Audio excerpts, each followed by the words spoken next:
आती है और कहती है ऐसे बहुत से गड्ढे इस जंगल में मौजूद हैं। दिन के वक्त सारे के सारे वॉचर्स उन गड्ढों में रहते हैं और रात में वो यहाँ से बाहर निकल आते। दिन के वक्त ये लोग इसलिए बाहर नहीं आ सकते क्योंकि सूरज की रोशनी उनकी स्किन जलाती है। कियारा मीना को बताती है कि वो 5 महीने पहले अपने पति के साथ इस जंगल में आई थी और तब से वो दोनों यहाँ फंसे हुए थे। पर आज से 6 दिन पहले मेरा पति जंगल में रास्ता ढूंढने निकला है। मुझे उम्मीद है कि वो जरूर वापस आएगा और हम सबको यहाँ से सेफली ले जाएगा। यहाँ हमें मालूम होता है कि असल में कियारा का हस्बैंड वही आदमी था जिसे हमने मूवी के स्टार्ट में देखा था, जिसे कोई यहाँ से खींच कर ले गया और अब वो मारा जा चुका है। इस तरह से बातें करते हुए ये दोनों कमरे के पास वापस लौट आए। यहाँ मैडलिन ने मीना को 3 रूल समझाती है जिंदा रहने के लिए। सबसे पहला ये कि वो रात के वक्त घर का दरवाजा नहीं खोलेगी, दूसरा रात में वो आईने की तरफ अपनी कमर नहीं करेगी और तीसरा ये कि दिन के वक्त वो उन गड्ढों के पास नहीं जाएगी और जितना हो सके रोशनी में रहेगी। जब तक तुम इन रूल्स को फॉलो करोगी तब तक तुम जिंदा रहोगी। लेकिन मीना को मैडलाइन की बातों पर बिल्कुल भी भरोसा नहीं होता। अब उस रात मीना इन वॉचर्स के बारे में जानना चाहती थी, इसीलिए वो शीशे के साथ कान लगाकर आवाजें सुनने की कोशिश करती है। जब उसे कुछ सुनाई नहीं देता तो मीना को मैडलाइन की बताई गई वॉचर्स की बातें फेक लगने लगती हैं। इसलिए वह रूल्स को तोड़ते हुए अपनी कमर को शीशे की तरफ करके सो जाती है और ऐसा करने पर इन वॉचर्स को गुस्सा चढ़ जाता है। वो लोग जोर जोर से उस शीशे को मारने लग जाते हैं। शोर से मैडलाइन भी उड़ जाती है और वह जल्दी से मीना को शीशे की तरफ खड़े रहने को कहती है और तब जाकर वो वॉचर्स का गुस्सा शांत होता है। यानी जब इंसान वॉचर्स को अपनी पीठ दिखाते हैं तो वह उसे खुद की इंसल्ट मानने लगते हैं। ये रात भी गुजर जाती है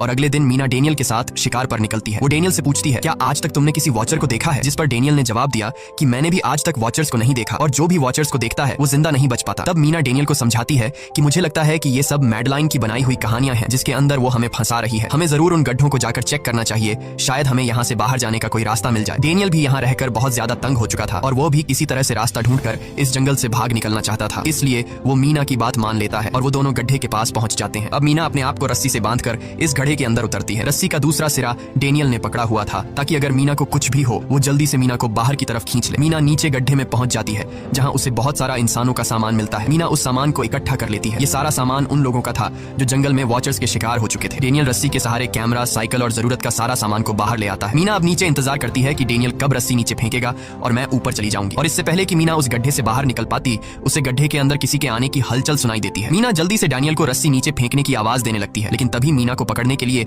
एक वॉचर का हाथ बढ़ने लगता है। पर मीना धूप में खड़ी थी, इसलिए जब उस वॉचर के हाथ पर सूरज की रोशनी पड़ी तो उसका हाथ जलने लगा। इतने में डेनियल ने नीचे मीना के पास रस्सी फेंकी और मीना फौरन जल्दी से बाहर निकल आई। मीना पूरी तरह से डर गई थी। ये लोग उस सारे सामान को लेकर अपनी सेफ हाउस में आ गए जहां मैडलिन ने उससे पूछा ये सामान तुम्हें कहां से मिला। ये लोग झूठ बोल देते हैं कि ये सामान उन्हें इस जंगल से मिला। मैडलिन को इस जंगल में रहते हुए बहुत अरसा गुजर चुका था। वो जानती थी कि ये